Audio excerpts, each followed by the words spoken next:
This is our disc sander, obviously. Again, the disc, even at this speed, okay, if you grab it, what happens is it pinches your finger, okay, in between the disc and the table here, right? So you got to make sure that even when this thing's barely spinning, right, you don't grab it, okay? Now it spins in the counterclockwise direction, meaning that all your work is done from here to the center, okay? The table should always be at 90 degrees unless somebody screwed with it. This is that angle adjustment, right, where it allows the table to pivot so you can work at different angles. But for the most part, there's really no reason to ever have this thing at anything but 90 degrees. So please make sure that you don't adjust it. I'll square it up here in a bit. Okay, this is our dust collection unit that goes through. You got to make sure that this little gate here is open if you don't want to be breathing in sawdust all the time. Okay? This is a 40 grit disc. We'll talk about abrasives here in a bit, but there's 40 pieces of abrasive per inch, all right, making it really coarse and really aggressive. So again, just the basic parts: the table, the disc, the power, the base. Right? This is that miter slot. Like I said, all of the tools have one of these, at least these couple over here. All right?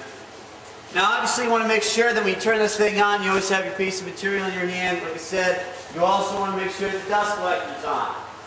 You're allowed to turn this thing on and off, it's fine, just don't be screwing around with it, okay? There's a black switch right here on the unit. Sometimes I forget to turn it on. All you have to do is turn it to run. Okay? When you do that, it starts sucking. Okay? This will keep the breathing zone clear. This will keep dust from going out in the lab. Alright? It sucks into the planer, it sucks into the joiner. We have an outlet over there, over here. Alright. So again, make sure your sleeves are nice and clear. Berta, you're getting me here? Here, skin my torso. Alright. Make sure that your sleeves are rolled up. You don't have a tie or anything. Your sweatshirt straight. You got to make sure you tuck these things in. Alright? Or they'll pull you into the machine. You got to pay attention. Good job. Alright. Again, it takes a second to warm up, and then it's ready to go. Now, when you stand, again, same thing. You want to keep your fingers back. You also want to make sure this thing stays flat on the table at all times. You never want to lift up, try to stand up here. It's going to fling it down the table and hit your fingers. You always have to maintain pressure with the table and also with the disc. And again, we're staying from the center out. The other thing you should know is it cuts a lot faster out here, okay, in the outside than it does in the inner. Okay, because it's spinning so much faster out here, if you think about it, right? It's spinning a little bit in here, it's spinning a lot out here, okay? So what I'm saying is it cuts a lot more aggressively out here. So if you want to take down a little material, work towards the center. If you want to take down a lot, okay, work out here on the outside.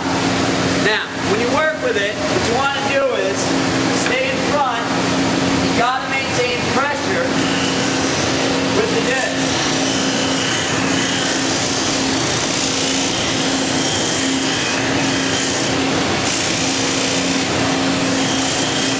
Okay.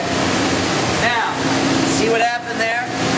You want to, if you're rounding off a corner, you want to make sure you maintain contact with it. Okay. You don't want to go too far, otherwise you cut in. It'll give you a nice smooth edge, but it's not perfect. Okay, you have to be in control. So what I suggest is, before you start sanding, have a profile that you want. Don't do it a marker.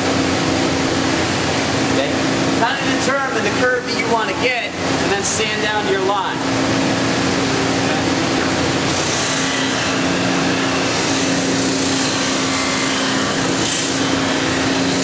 Again, notice how some people, when they do it, they want to do this. You don't want to keep coming back and forth. Alright? You want to maintain constant pressure. And you want to keep it always moving. If you leave it in one spot, you need a harder look here. Okay? If you just leave it in one spot,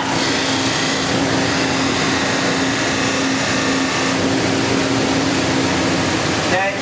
Smell that starting to burn. Alright, you're actually going to get black lines and char lines on the piece of material. That's why you got to keep it moving. Okay? I'm putting a decent amount of pressure on it, but I'm not slowing down the disc. So again, if you're way back here, really cramming on this thing, okay, you're doing it wrong. You only want to be standing edges where you keep the piece flat. Doing this is unacceptable. You understand? You always have to have the flat surface down on the table. You never want to tip the thing off and try to do this. It's going to tip it into the thing and hit your fingers on the back of the disc here. Right? So again, constant pressure down and into the disc. Again, if you stand up here on the right side, you see how it wants to pull it up. Alright?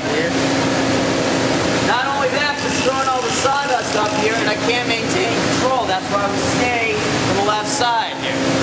Alright? Sharp, give it a try. Roll up your sleeves. Oh, you got a bracelet on. Alright. Again, he's going to maintain a balanced stance. Keep his fingers back. Keep it constantly moving. Go ahead.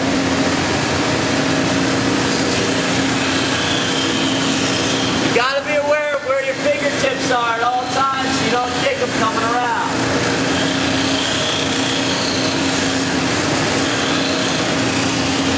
Good. Thank you.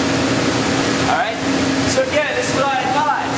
If you want to round a corner off, you want to come from the flat surface to the flat surface. You just have to make sure your fingers aren't overhanging when you come around to that flat surface, otherwise you're going to kiss them on the disc there.